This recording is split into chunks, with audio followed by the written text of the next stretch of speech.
ওই এক ফোঁটা রক্ত যেটা আল্লাহর রাস্তায় যুদ্ধের ময়দানে, জিহাদের ময়দানে প্রবাহিত হয়েছে।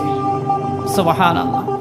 আল্লাহর দ্বীনকে বুলন্দ করার জন্যে, এই দ্বীনের বিজয়ের জন্যে, কালেমার পতাকাকে উড্ডীন করার জন্যে, মাজলুম নির্যাতিত মুসলমানদেরকে রক্ষা করার জন্যে যারা বদরে, উহুদে, খন্দকে লড়াই করেছে, যারা আজও ফিলিস্তিনে বিভিন্ন ভূখণ্ডে লড়াই করছে, যারা আমেরিকা এবং রাশিয়া থেকে মুসলিম ভূখণ্ডকে রক্ষা করার জন্য আফগানিস্তানের মতো ভূমিতে বছরের পর বছর লড়াই করেছে, এই সমস্ত যুদ্ধের ময়দানে যারা দ্বীনকে বিজয় করার লক্ষ্যে যুদ্ধ করেছে, তাদের শরীর থেকে যেই এক একটা ফোঁটা রক্ত প্রবাহিত হয়েছে, আল্লাহর কাছে সেই এক একটা ফোঁটার মূল্য সব কিছুর চাইতে বেশি এবং প্রিয়।